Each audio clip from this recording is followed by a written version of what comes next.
There is a grapple technique that no one's ever told you that will change the way you play grapple forever. You'd probably call me crazy, surely a game that has been out this long has every tiny bit of knowledge out on the internet somewhere, right? Wrong. No one has shown you these grapple techniques on YouTube before, and today I'm here to show you completely new methods to use grapple that hasn't been uncovered fully after however many years of playing Titanfall 2. Full credit to Fjord Coyote on YouTube for showing me these tricks, his video is linked in the description. Have you ever been in a position where your grapple ability actually got in the way of your movement? It might seem unnoticeable, but the grapple actually has a small interaction with your hitbox, meaning that when the player comes into contact with the end of your grapple, you interact with it in a certain way. Let's start with the most basic technique. If I shoot my grapple at the floor directly in front of my feet without moving, I'll be pulled towards it. That's pretty standard stuff until you watch right at the end. At the end of this movement, my player hits the end of the grapple and does a sort of mini jump. Keep note of this, because this is what we're going to base the rest of the movement on that comes later. This is the foundation upon which we build our movement empire. I can use these mini jumps chained together.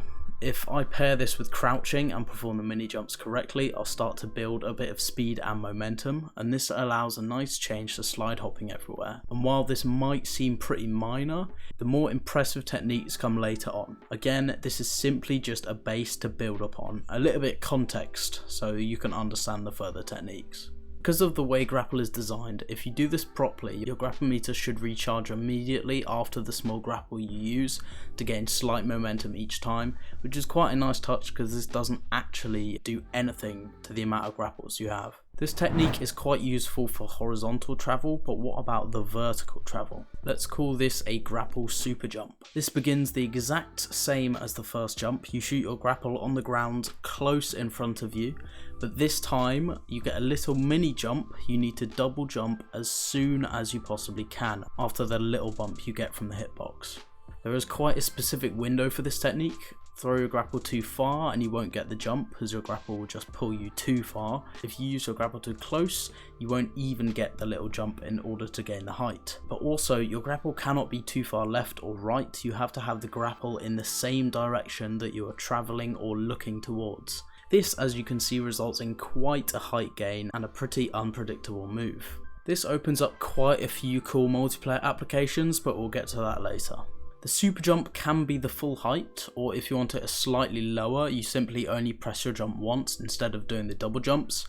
And if we pair the previous techniques together, you have the ability to gain horizontal momentum, but also turn it into vertical momentum very quickly, going from slide hopping to super jumping above enemies, buildings, titans, whatever's in your way.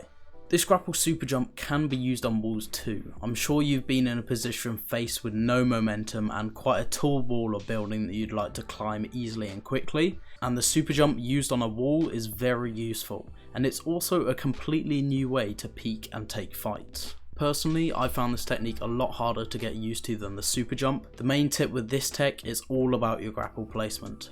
Again, it needs to be aligned centrally on your screen, but it also needs to be roughly level with where you'd imagine your player's torso to be. You also can't be too close or too far away from the wall when you start your grapple. I like to start it with a little sprint, activate your grapple, wait until you begin the slight bump upwards and immediately jump or activate your double jump as soon as you get bumped upwards by the hitbox. Sometimes you might want to hold your backwards movement bind once you're in the air to stop you from colliding with the wall, but this isn't really necessary in most cases. I found it easiest going into a private match and literally replicating this clip on this exact building, just so I could figure out exactly where the grapple needs to be placed, and then I began to apply it in different areas on different maps. But let's talk multiplayer applications, because fancy cool techniques seem useful in a private match for demonstration, but do they even work in real games? Do they even have an impact? The answer is simply yes.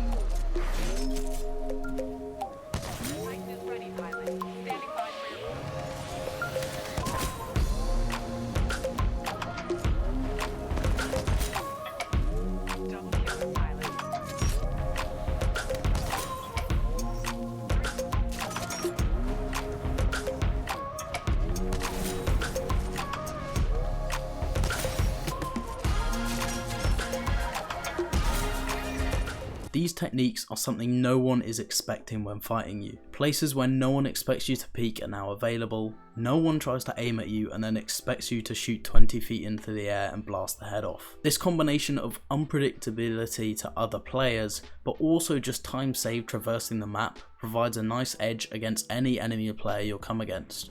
After so many years of Titanfall 2, no one expects movement like this. I personally have never seen anyone use this in any of my games ever before until I was told or shown how to do it. This unlocks new ways to travel the map quickly and efficiently, and it almost guarantees you momentum and height from an otherwise stationary player. And that's it. Let me know whether you're going to try this movement out, how well it goes, and specific parts of the map that you found this movement works really well in. Drop it in the comments and I'll have a look.